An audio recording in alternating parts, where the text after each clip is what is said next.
പത്രോസിന്റെ നിരാശ. പത്രോസിന്റെ നിരാശയിൽ യേശുവിൻ്റെ വലിയ ദൈവപ്രവൃത്തി അവിടെ നടക്കുക.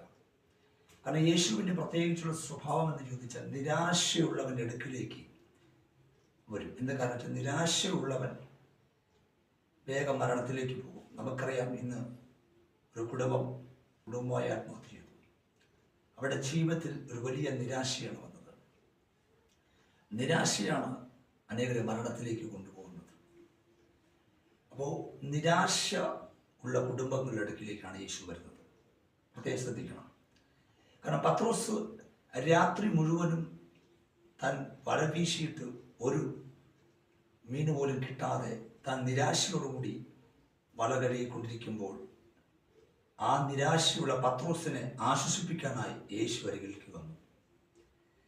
പത്രോസിനോട് പറഞ്ഞു, പത്രോസെ, നിന്റെ പടവൊന്ന് നീക്കിത്തരാമെന്ന് ചോദിച്ചു. പത്രോസ് ആ പടവൊന്ന് നീക്കി കൊടുത്തു.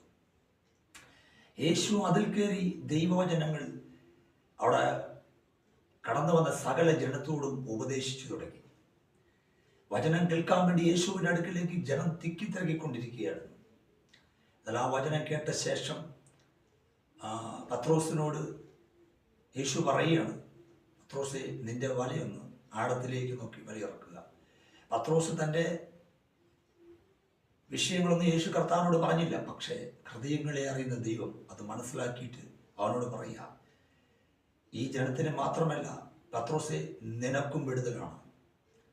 നിന്റെ ജീവിതത്തിൽ നിന്റെ പടവ് പടവിൻ്റെ അകത്ത് മത്സ്യമൊന്നുമില്ല, നിന്റെ വലയ്ക്കകത്ത് മത്സ്യമൊന്നും കിട്ടാത്തതുകൊണ്ട് നീ ശൂന്യമായി കിടക്കുന്ന നിന്റെ പടവ്, ശൂന്യമായി കിടക്കുന്ന വല, ശൂന്യമായി കിടക്കുന്ന നിന്റെ മനസ്സ്, ഇതിനെല്ലാം ഒരു ചേഞ്ച് വരാൻ പോവുക. അതെങ്ങനെ വരാൻ പറ്റും? പത്രോസിനോട് പറഞ്ഞു, എൻ്റെ വാക്ക് നീ അനുസരിക്കുന്നെങ്കിൽ നിന്റെ ശൂന്യത മാറാൻ പോവുകയാണ്.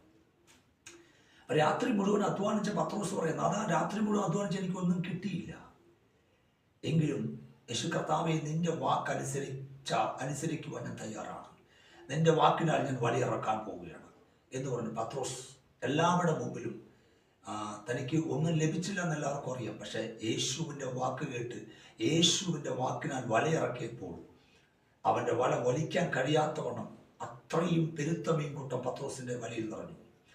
പത്രോസ് പ്രതീക്ഷിച്ചില്ല ഇത്രയും നിറയുമെന്ന്. പക്ഷേ യേശുവിൻ്റെ വാക്ക് കേൾക്കുമ്പോൾ പ്രതീക്ഷിക്കാത്തതിൻ്റെ അപ്പുറത്താണ് ദൈവപ്രവൃത്തി വെളിപ്പെടുന്നത്, വലയ്ക്ക് നിറയുന്നത്. യേശുവിൻ്റെ വാക്ക് അനുസരിക്കുമ്പോൾ അവൻ്റെ വലയ്ക്കകത്ത് കൊടുക്കുന്ന ചെറിയൊരു കൂട്ടമല്ല, എത്രയുണ്ടോ വലയ്ക്ക്, എത്ര വിസ്താരമുണ്ടോ വലയ്ക്ക്, എത്ര മീനുകളെ സ്റ്റോക്ക് ചെയ്യാൻ പറ്റുമോ അത്